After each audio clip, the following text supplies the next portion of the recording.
from Engineer Haytham Abduljawad.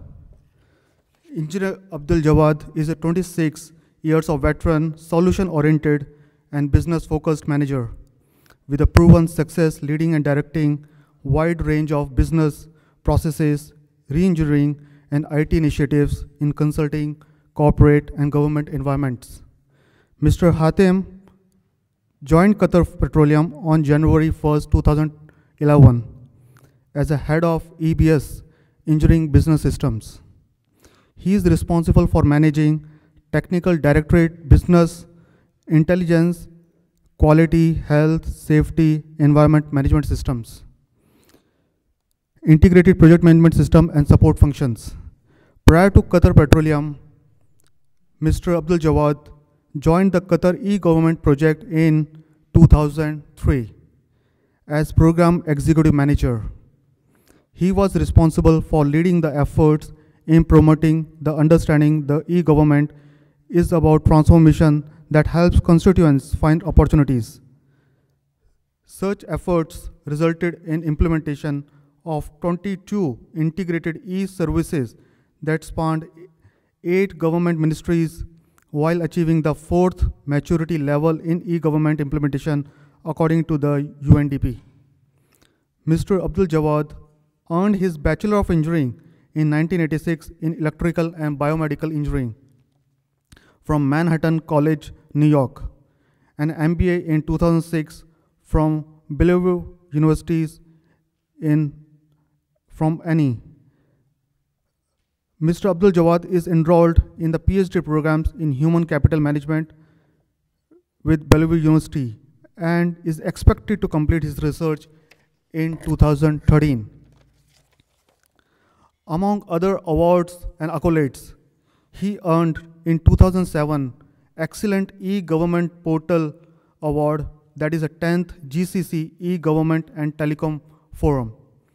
In 2003, E-Government Best E-Content and Creativity Award at Geneva World Summit Award. We are really fortunate that such a high-profile speaker today is among with us.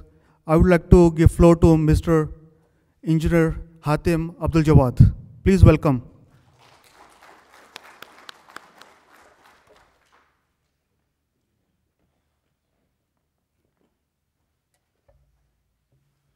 Assalamu alaikum. There were a lot of muffing in the sound. How's it sound now? A little better? All right. I have a loud voice, so if we need to, we could shut the mic down and I'll start yelling. All right. Well, thank you very much. First, I would like to thank PMI-AGC-Qatar region for giving me this opportunity to speak to you today about a subject that is kind of dear to my heart, which involves knowledge management in projects in specific, but in general also. I'll try to do a brief introduction about certain concepts, and then we will get into, to introduce you to a certain intellectual capital concept as well, and how to determine the value of knowledge that gets exchanged within your organizations. And then we will end up with some recommendations how to facilitate and enhance knowledge transfer in the organization.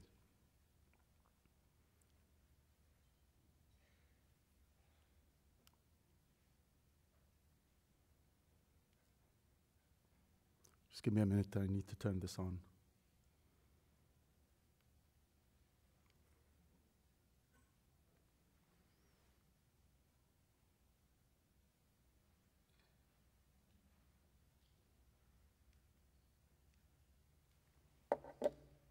All right.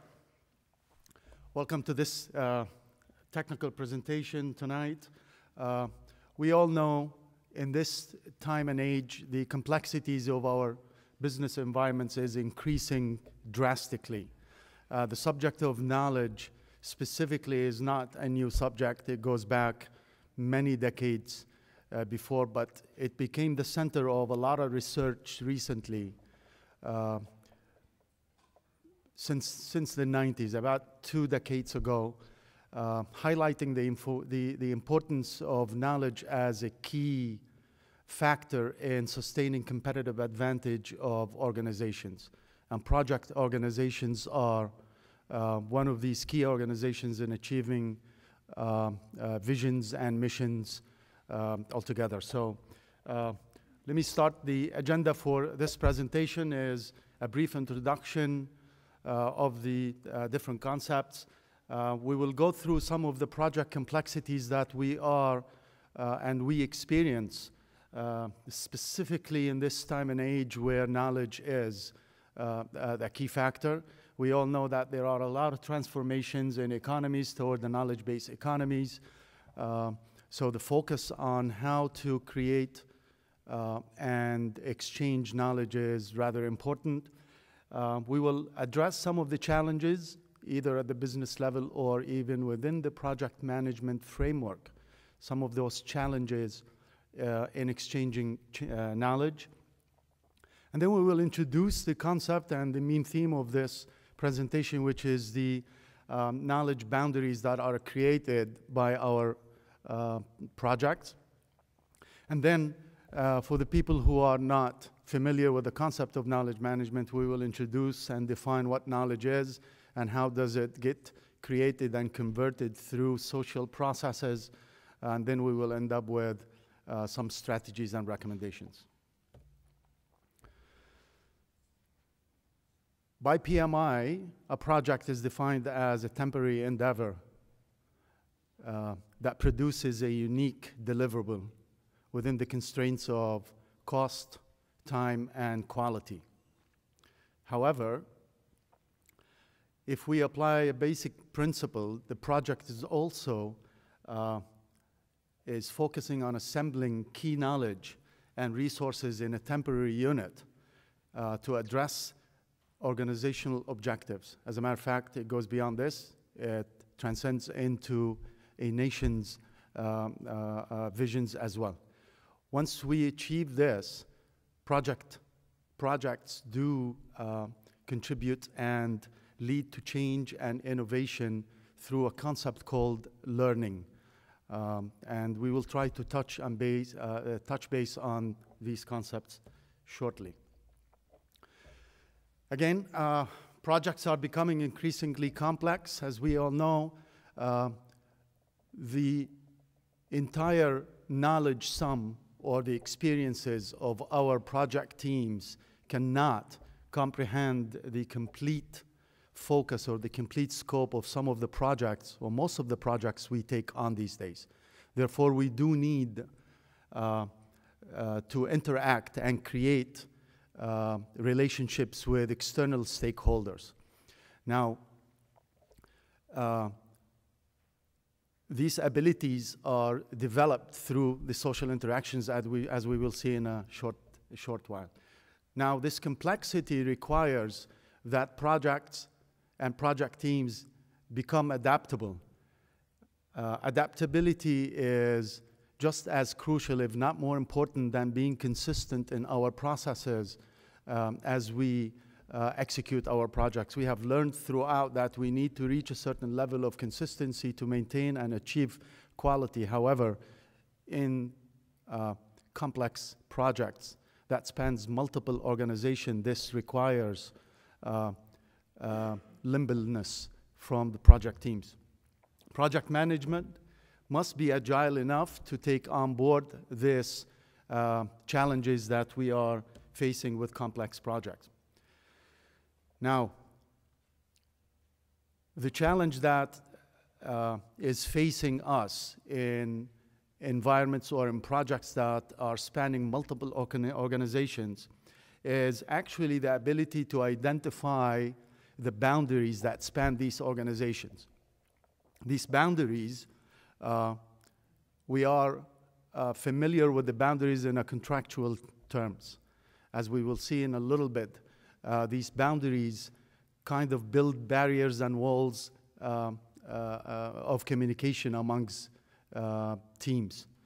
So with that challenge, and if we are not aware of it, we run the risk of misallocating resources and definitely in effectively managing the knowledge resources within our organizations. Now, in general, every organization is faced with the challenge of competition. And in order for us to beat competition, we need to be effective, we need to be efficient. The challenge for this organization is to ensure that they meet the objectives of their projects within the constraints, the conventional constraints that we all familiar with, the cost, the time, and the quality. A fourth constraint that pretty much not mentioned in a lot of research is meeting the actual business objective as well. So to manage these challenges, projects not only need to be flexible, projects need to be able to manage and utilize the knowledge that gets created as we go through the project execution.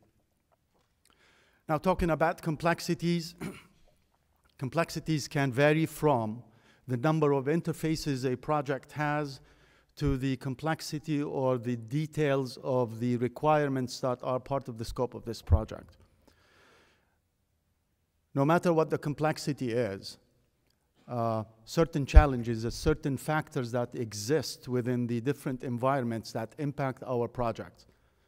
These factors exist at a macro level, whether it is an economic drivers globally. As we all know, recession can impact how we run our business, how we run our projects, geopolitics in the area, and we are not strangers to the factors of geopolitics in this part of the world as well, and that has an impact on our projects and their complexities. At the micro level here, we're talking about competition in the local markets and the local economies, and the change in requirements. And we are all familiar with the type of changes that we are going through here, even in the state of Qatar, all right, where the focus on health, safety, and environment, changing standards.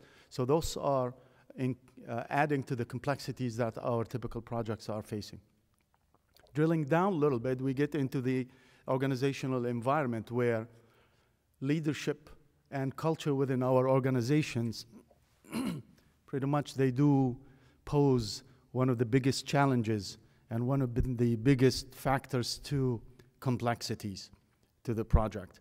As complexity increase, we need to be more flexible ourselves and in our practices, and if we do not have a organizational culture that supports this flexibility, you can imagine the consequences. And at the project level, we all know the complexity in the technology, the complexity of the requirements of our stakeholders.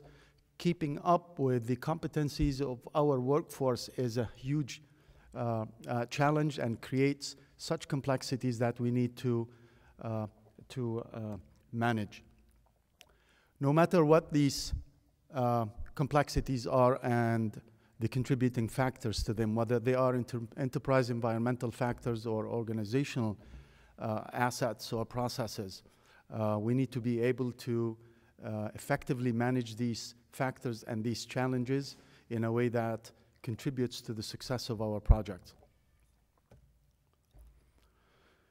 We discussed, or we briefly looked at some of the challenges that our organizations face, and that is no difference for project organizations. But there are challenges that are related to knowledge and knowledge management within our project. We all know that in a projectized organizational structure, project teams are created for the purpose of that project, and at the completion of that project, these teams and these functions are dispersed. Well, guess what? Once they are dispersed, this knowledge has a potential to walk out from these projects. Project-based organizations tend to grant high level of discretion and freedom and autonomy to its work functions. This autonomy, as has been proven to be a major contributor to creativity and innovation, research has found that it's also an inhibitor to knowledge exchange within projects. Functionally differentiated views hinders the establishment of shared understanding and common knowledge base. This is where the culture aspect comes into fact. So when we are not accustomed to sharing knowledge, one tends to hold on to this powerful asset and undermines its importance and its effectiveness in being shared. Over-reliance on personal stock of knowledge while undermining the social and professional networks, as we will see some of the aspects of this interaction, especially at the social level. Boundaries. Now, whether they are external boundaries or internal boundaries to our projects, they do exist. Whether we realize this or not, but they do exist. There are demarcations, whether they are visible or not visible, they do exist. And the fact that they do exist, we need to be able to identify their existence, and we need to be able to identify the importance of their existence. Otherwise, these barriers or these boundaries hinder the knowledge exchange, where they were supposed to be created to enhance knowledge exchange amongst different stakeholders. Now, these boundaries are created either by project teams on personal initiatives, or they are imposed by formal processes and procedures within our organizations. One of the main examples of boundaries that exist is the contractual agreements between a project organization and a contractor, for example. It allows individuals and groups actually to contribute to a common objective. If they are implemented and utilized effectively, they continuously evolve, right? They never disappear. They cannot disappear. Whether we like it or not, they do exist, all right? Continuously evolve now, or dissolve, all right? Depends on the effectiveness of these boundaries, but they never really stay static, as the situation and the environment of the project would determine this. Organizational boundaries help balance autonomy with dependence if they are utilized perfectly. Remember, we talked about one of the challenges is the autonomy in projects. However, within the boundaries, specifically the external boundaries, if they are built and communicated and developed properly, they do contribute to the success of our projects. Now, research has also found that in most organizations, innovation actually happens at those boundaries. And that's because of the complexities of whether it's a project-based organization or otherwise. Whenever you have interactions with other stakeholders of different backgrounds, different skill sets, different experiences, this is the result, especially if it's supported by management. So, if we do not have a mechanism to leverage these boundaries within our own project organizations, and we can attest to some of the difficulties of knowledge exchange within the teams themselves within a project, we can actually identify the challenges that are pretty much magnified when we are talking about external boundaries from or with other organizations. It's a brief introduction, some of the challenges, and we talked briefly about the complexities and the boundaries and very limited exposure to these terms. We want to talk about knowledge and knowledge management. How is knowledge is created in the organization, and how do we facilitate the exchange of knowledge within and across our organization. Now, knowledge management is more of an art than a science. Most of the organizations fall in the trap of addressing knowledge management from a technical perspective. They build the best portal, they they put the best infrastructure in place. However, there is no social fabric behind this impressive infrastructure systems that facilitates the actual exchange of knowledge. So we will shed some light on this. Now, knowledge management is nothing more than getting the right information or knowledge to the right people at the right time. Right, Mariam? Okay. Now, before we get into the definition of knowledge, the type of knowledge that exists out there, we need to talk about the value that this knowledge actually generates for organizations.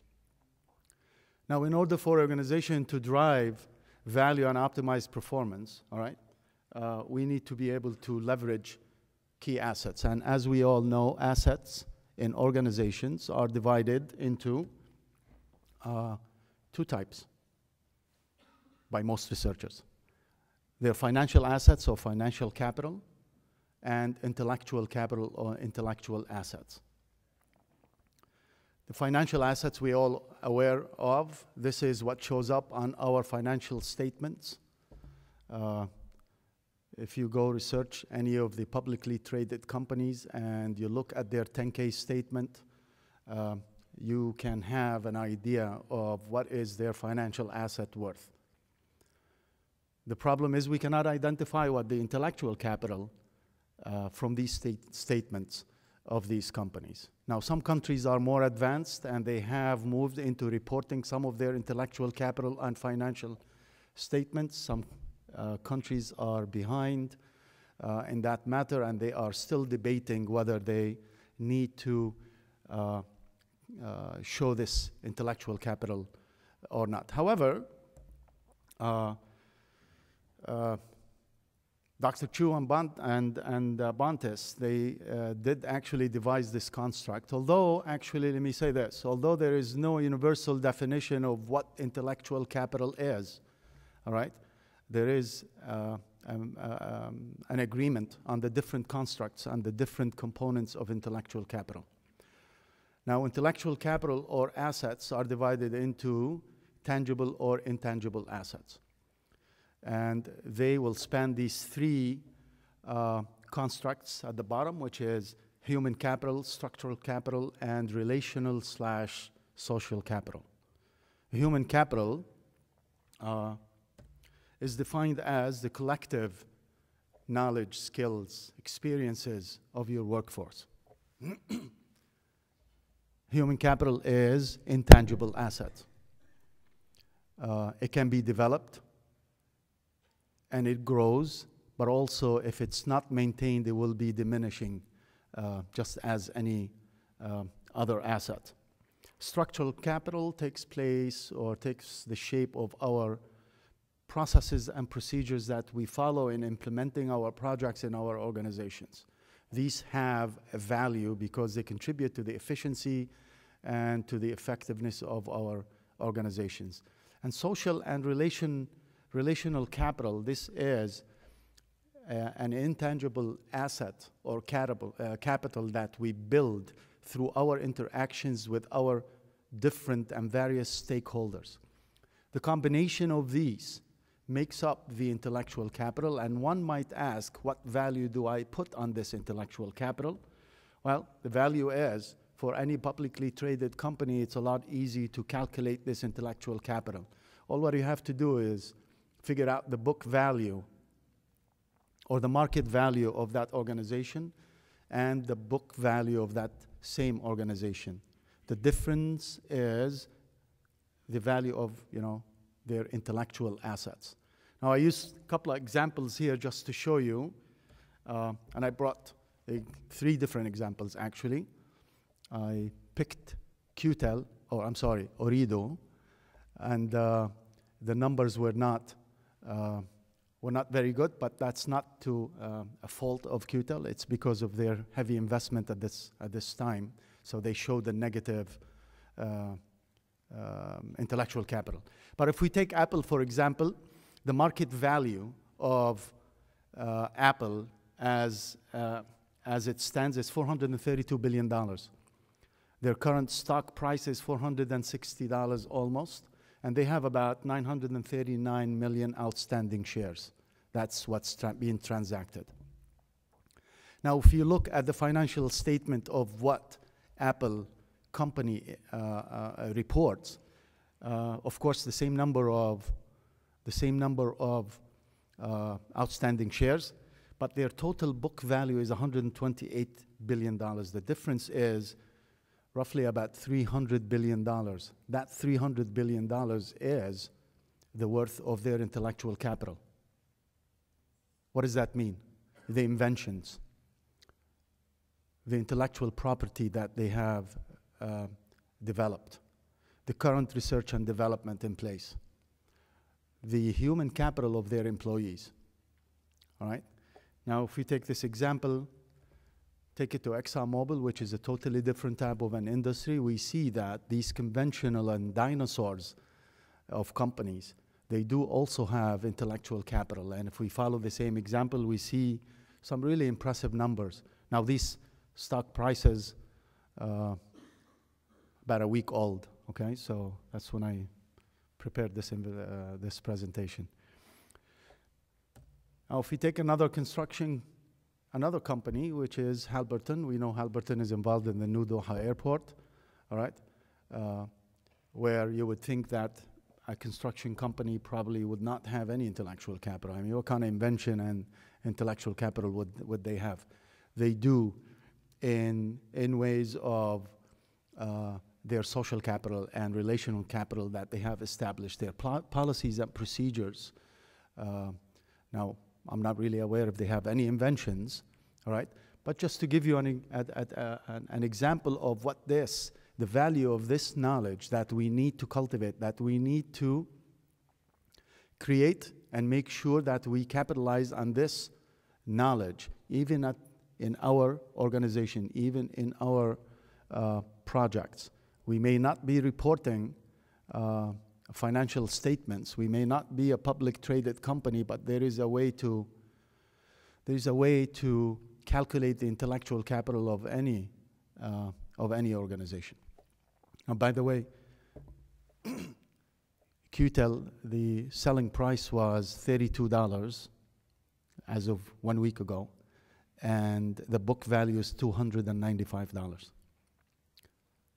So it's a great difference, but that's not because of anything that they're doing. It's just because of the huge investment that they are putting into the infrastructure and building the financial assets. All right, now we know what the definition of knowledge. Hopefully I got you excited to find out what this knowledge is and what does it mean and how do we recognize it, all right? Knowledge universally recognized as a key or a critical organizational asset, okay, that differentiate the best from the rest, okay? I don't know where I got this quote from, but it is true. This is how you as project organizations are differentiated from other organizations. It's based on the knowledge. One may say that I am differentiated because I am more cost efficient. I am cheaper on my bids to my customers, where you're cheaper because you are better. It's cheaper because you are knowledgeable. You found a way to get it done within the same constraints, but less cost associated with your project. So, Dr.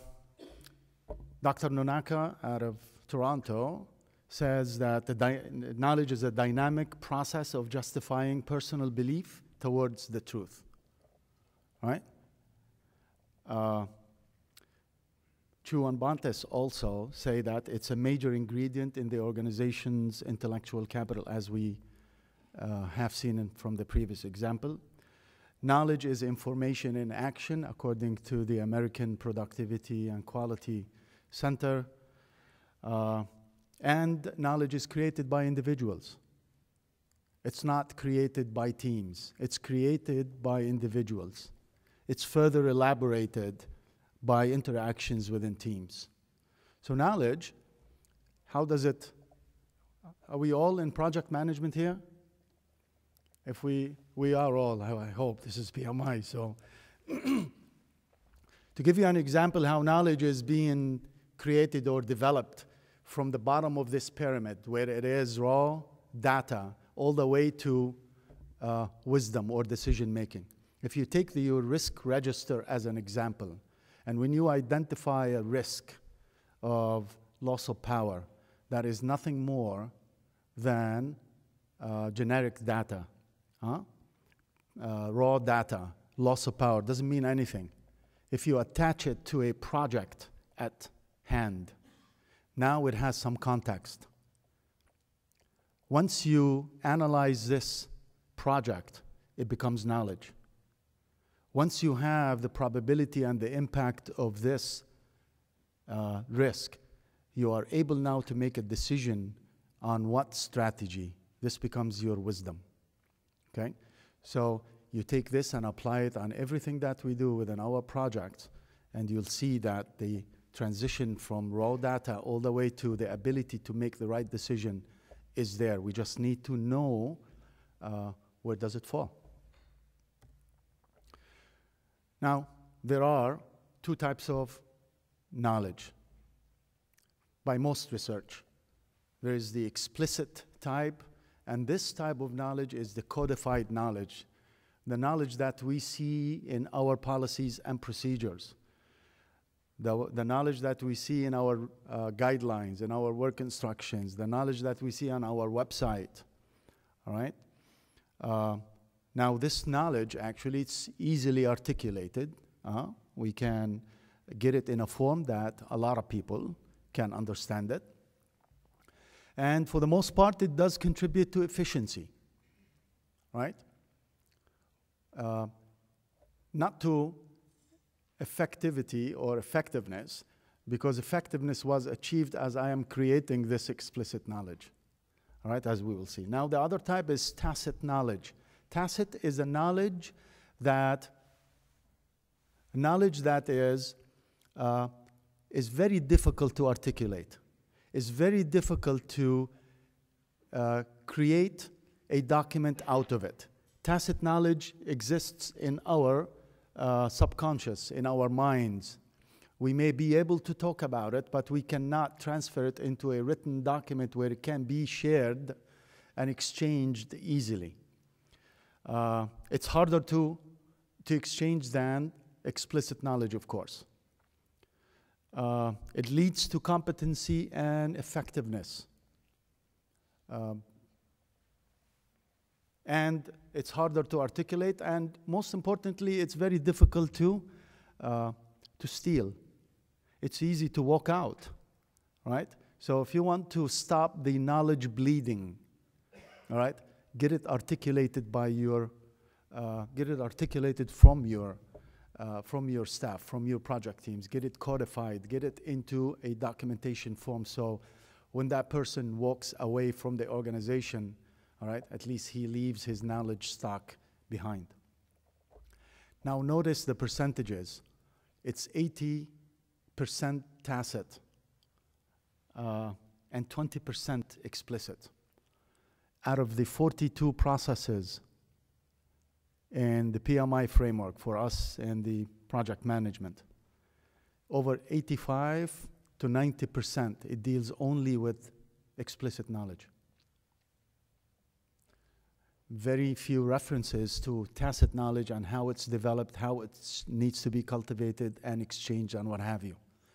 So there's a lot of room for us here to get better at what we do. Now, Mr. Zach has said there are also three types of knowledge. There is the declarative type of knowledge, which is the knowledge about something, about a product, about a process, about a customer, about a contractor. Procedural knowledge, which is the knowledge of how something is being done.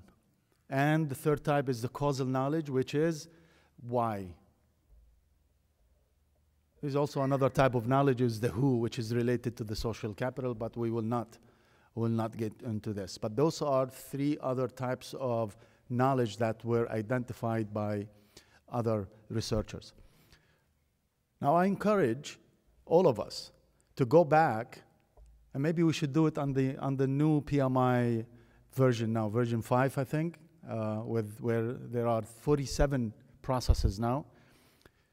It would be an interesting project to map the 47 processes with all of their inputs and outputs and identify what type of knowledge they are associated with.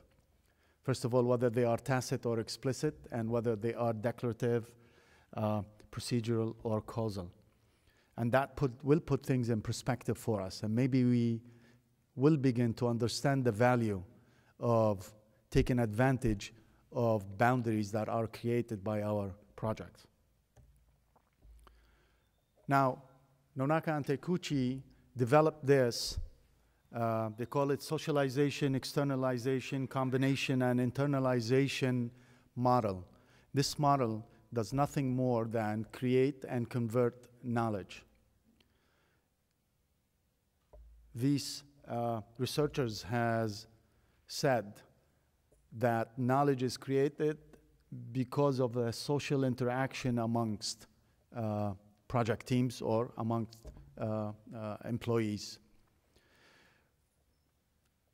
Now remember here, we are talking with the first two types of knowledge, the tacit and the explicit. The first process is the socialization, which is actually creating tacit knowledge from tacit knowledge. This is when we get into, one example of this is when we get into a brainstorming session, where a lot of ideas are flying out and stick on pads on the walls all over the place. We have not articulated or codified any of the knowledge, but there are ideas floating around. Another example of this, if you are a developee and you are being mentored by somebody, a lot of the training is not done through codified knowledge. It's done by showing you how things are done. You're learning by doing, right? On-the-job training is one way of facilitating this creation of knowledge from tacit to tacit yet. However, as we said, the objective is to try to convert as much tacit knowledge into explicit knowledge, and that is done through the externalization, which is actually the ability and the process of articulating what's in here into a codified document, a document that can be exchanged easily on those fancy portals that we have in place. Articulating tacit knowledge through dialogue and reflection. All right? Again, the results of brainstorming sessions, typically decisions, typically for project managers, your risk registers actually, the result of brainstorming is an externalization process. The other process, which is actually creating explicit knowledge from explicit knowledge. And this is taking on, for example, a good practice of another organization, and you modify it to create your own best practice. All right? So that is an example of converting explicit knowledge into an explicit knowledge by systemizing and synthesizing these documents or this knowledge. It's continuous evolving of existing explicit knowledge. And if you look at our framework and methodology that we use, especially if you are using PMI, this is the majority of our processes. The majority of knowledge conversion is actually from a explicit knowledge into another explicit knowledge. All right? And the last one is internalization.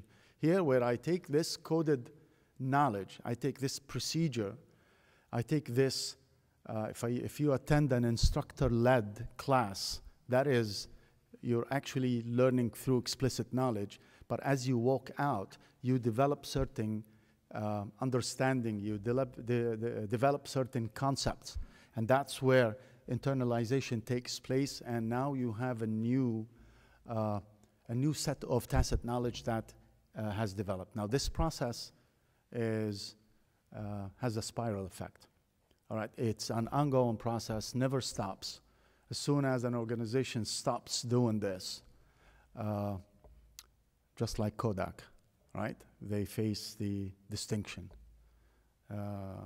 So this is something for us to reflect on, and hopefully we can map some of our processes to these conversion processes. All right. Now, believe it or not, the knowledge of an individual is not the most important. It's not what organizations are looking for. We said knowledge is created by individuals and facilitated and increased by groups.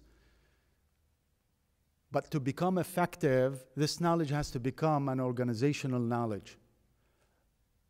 What is the difference between an individual knowledge and an organizational knowledge? Until my gained knowledge and skill contributes to the development or to a deliverable within my organizations, that's when it's only considered to be effective knowledge. And that's the categorization for it. It's organizational knowledge. And that's when it becomes part of your organization memory. And typically the 4 processes that we have seen, we take the organizational knowledge that was developed, and then we take it through these 4 processes to convert it and create something new out of it. Now, knowledge management, as we said, is really getting the knowledge across, whether within the organization or across different organizations. Knowledge management is really about recognizing that regardless of what business you are in, all right, what counts is the knowledge of your employees, which collectively makes your organization knowledge. And that is the impact and the focus of knowledge management. Now, knowledge management is how you create, how do you facilitate the creation of knowledge, and how do you exchange it. And now you notice that I probably did not use the term share, knowledge sharing or knowledge transfer, because unfortunately they are used interchangeably in literature and even within work environments, but they do mean different things. Knowledge sharing is a one-to-many relationship. If you take a document and share it on the portal, right, that is sharing. You just put it up there, and now for people to come on and use it or not, that's beside the point. You just made it available for whoever needs it. Knowledge transfer is a one-to-one relationship. Now, one-to-one does not need to be individual to another, all right? But the relationship is one-to-one, an entity to an entity. And we all do knowledge transfer when we hand over projects from project organization into our operations, all right? And these knowledge transfer sessions are one-to-one entity. But most importantly is the knowledge diffusion, where once the knowledge is either shared or transferred, right, it needs to be embedded into the employee or the individual or embodied in the organizational knowledge, specifically the explicit knowledge of the organization. That's what really counts. And assimilating this knowledge into our behavior, into our way of doing business, and that is and that is the focus, and that is why knowledge management is important. It gets from the knowledge that was created by somebody, and all of a sudden it becomes a way of doing business within our organizations.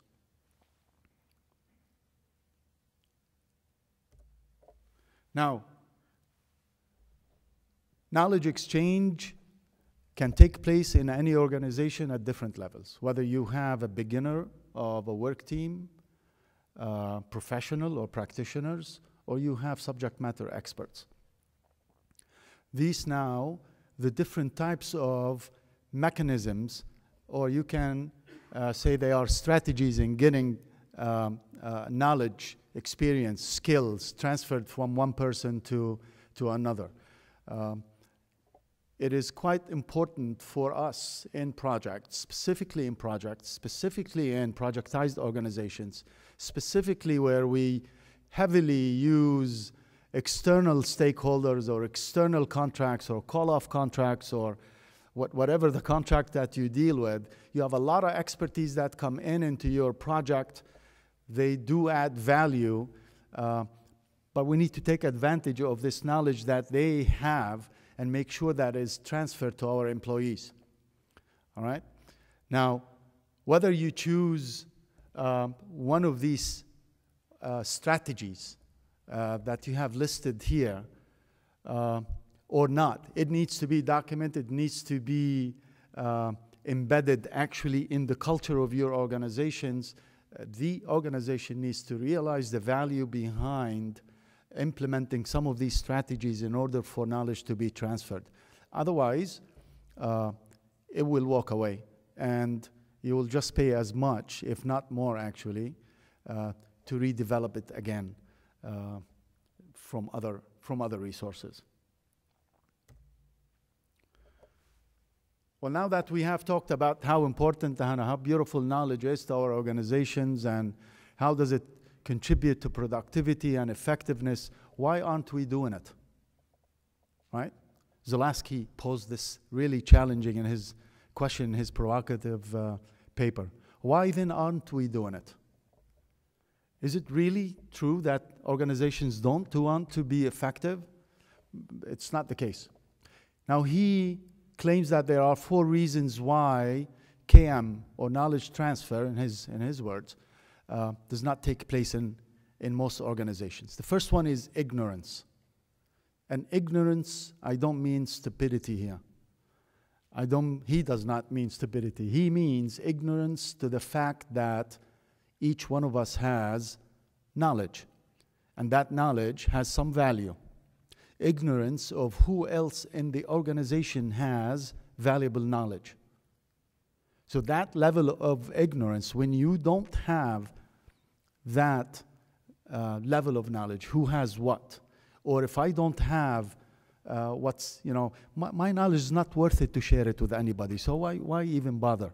All right? Now that is a big barrier in facilitating knowledge exchange. The other factor is low absorptive capacity, and people in innovation know what that term is.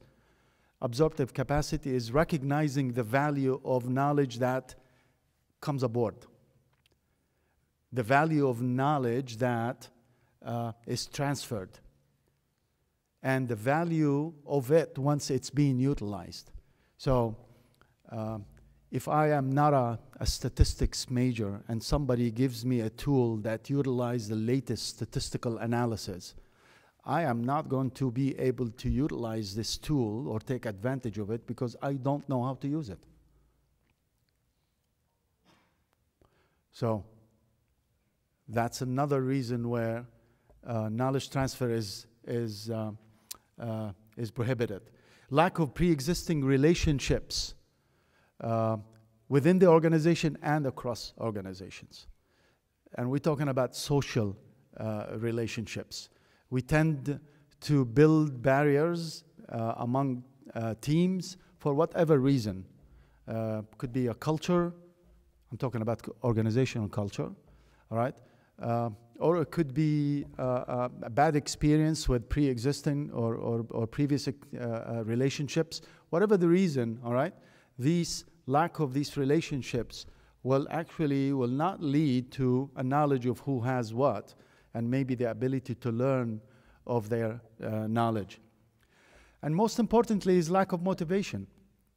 Leadership comes in here and plays a major part in facilitating the knowledge transfer. Believe it or not, it's not only the role of the employee. Its management needs to put a system in place to facilitate, to motivate the exchange of knowledge. Now, I'm not talking about here monetary motivation, all right? There are many types of motivation that organizations can use to bring up the morale and bring up the satisfaction of our employees into a level that they can share knowledge and see the benefit behind sharing such knowledge. Now, there are a couple of strategies that can be utilized or can be built to enhance knowledge exchange within organizations, specifically within or across boundaries and across organizations. We need to build trust. We need to build trust amongst the work teams of our projects. Now, that trust can be built through many ways, one of which is the presence of leadership.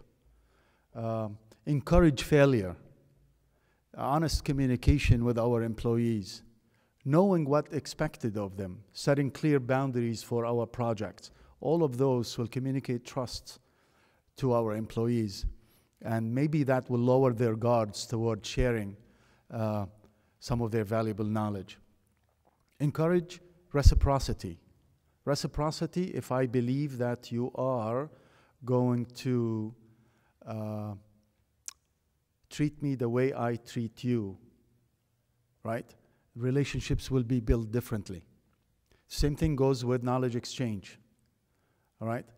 And here the concept of motivation comes in. If we are able to motivate our employees to exchange, to share, all right? This is a rewarded, and the rewarded behavior gets repeated most of the time. Now, reward, again, is not limited to financial, although financial is not really a bad idea, but it's a concept of acceptance, the concept that, and actually re-emphasize the trust. Identify pivotal roles within your project. Pivotal roles, those are the team players. These are the teams, the foremen, the supervisors, the heads, the managers, whoever. But they need to be identified, and they need to be communicated to the rest of the team so they know where to go for knowledge, especially if you have built the trust level within your team. And of course, in order for you to sit down and identify knowledge and share it with others, you need to be able to have, you need to have the time to do this. How many of us here, before we even finish or about to close a project, we are giving another project to start? Your utilization above 110, 120%, and yet we expect you, right, to share knowledge. We expect you to be on the lookout for innovation and creativity. That does not work. So we need to be able to, we need to be smart about this and rationalize work overload. All right? This rationalization is going to contribute to maximizing the knowledge transfer. Now, I think based on this so far, maybe the concept of project management office needs to be changed. I think a knowledge management office is more due in this time and age, in this expanding and dynamic business environment that our organizations and our projects are operating in. We cannot afford no longer, actually, to not take advantage of the knowledge that is created within and across our projects. Now, this goes for both sides of the formula, for contractors and for people associated with projects within organizations. Eventually, organizations are going to look for the most effective project team, whether it's in-house or contracted. So a knowledge management office, I believe, is the way to go. And with that, I thank you very much for your time and listening. And Vijay, thank you.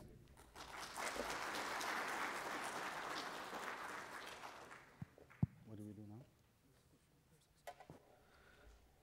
Thank you, Engineer Abduljawad, for introducing such a nice concept in such an awesome and beautiful, simplified manner. Before we disperse, we just want to open the floor for any questions anybody wants to ask Speakers there, just raise your hands.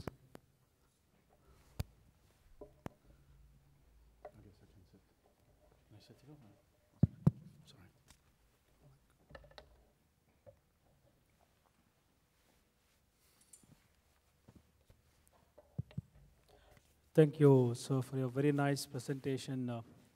My question is the lack of a KMO, or which industry is going to have a big impact due to this KMO or a lack of it?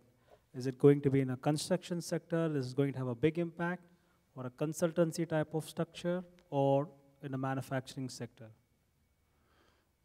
Let me repeat your question. What is the impact of not having a KMO, whether it's in the construction field or any another?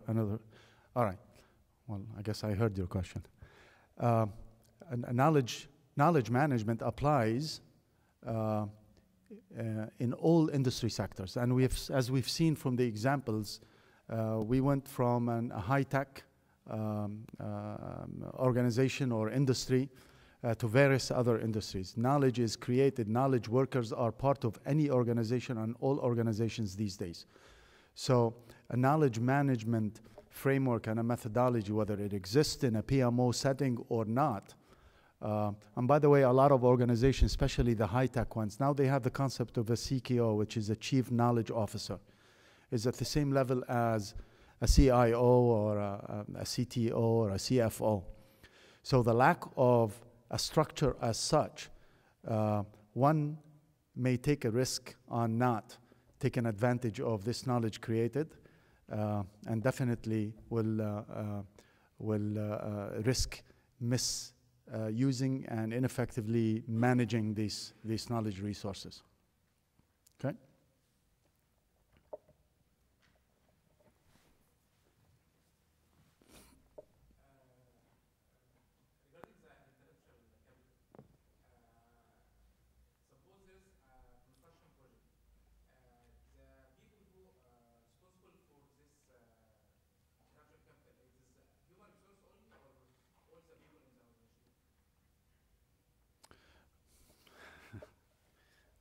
It's a very, very good question that needs another night. Yes, intellectual capital is built through knowledge, correct? That knowledge is actually the result of building human capital within your organization, whether it's a construction company or otherwise. Now, the conventional thinking that building human capital is an HR function, right? Now, whether it is or not, I think HR in many organizations has failed to really build human capital and manage it properly, and that's why they don't sit on boardrooms in most organizations. But I truly believe that building knowledge and human capital and intellectual capital is a business function more than it's an HR function. And the reason, because studies has shown that learning is an 80-10-10, 80%, 10%, and 10%. 10% is in formal learning, which is instructor-led in classrooms, and 10% in e-learning, and 80% is through mentoring and coaching and on-the-job training. That takes place not through HR, that takes place through the business units, the various business units. Okay?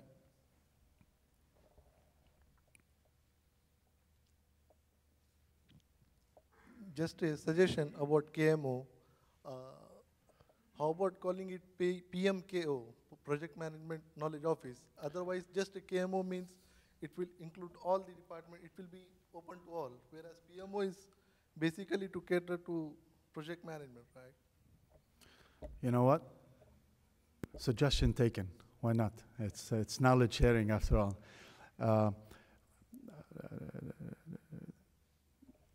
Again, as long as the K component exists, and how to create it and how to manage it, this is the objective. Yeah.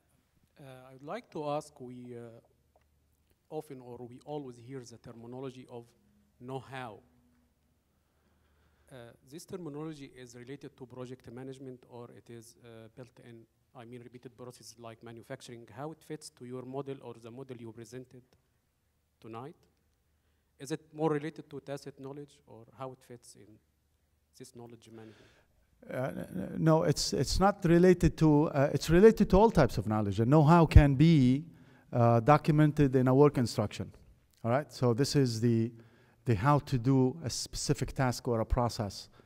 And it could also be in a tacit format that has not been formulated, all right? So it's not related, it can be related to a tacit or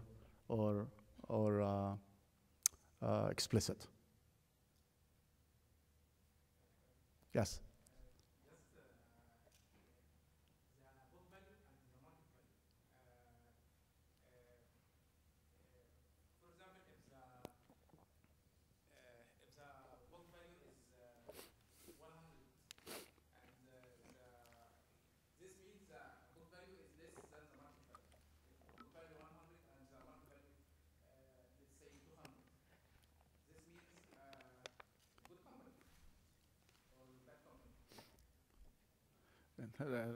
Okay, all right.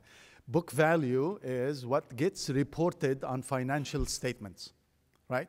And that reflects the assets, the capital assets that this organization has. Market value, in addition to this book value, in addition to the physical assets that this company has, it also reflects the intellectual capital of that organization. It reflects the amount of knowledge, the quality of knowledge of that organization. Now, whether this knowledge is, as I said, in an intellectual property or in research and development, or even in just the portfolio of clients, okay, in the example of Halberton. Well, I don't know. I don't know if it's a good company.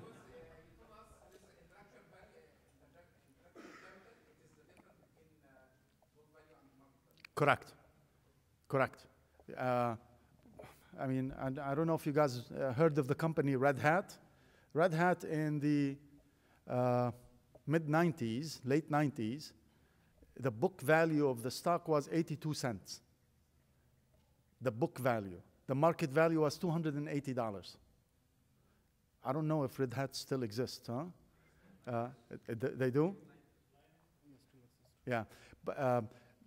So, I mean, good or bad, that's a different classification, different analysis. So we're not going to get there. Huh? So nobody could go invest and blame me for a bad investment. Huh? Yes. Yes.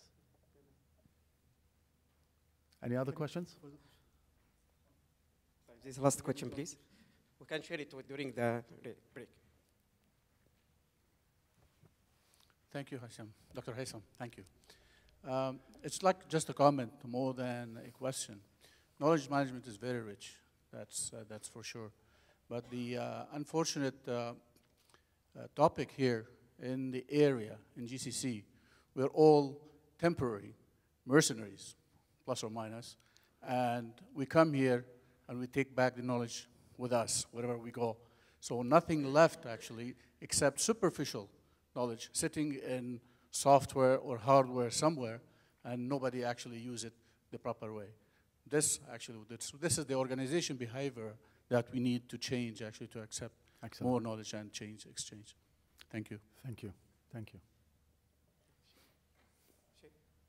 Thank you very much. All right. Thank you very much.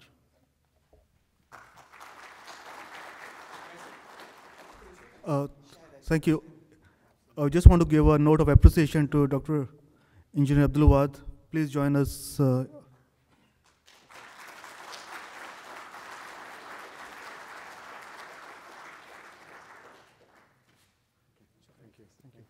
Thank you, everyone. And please make sure you put your signature at the desk. And please join us for the dinner and the networking. Thank you.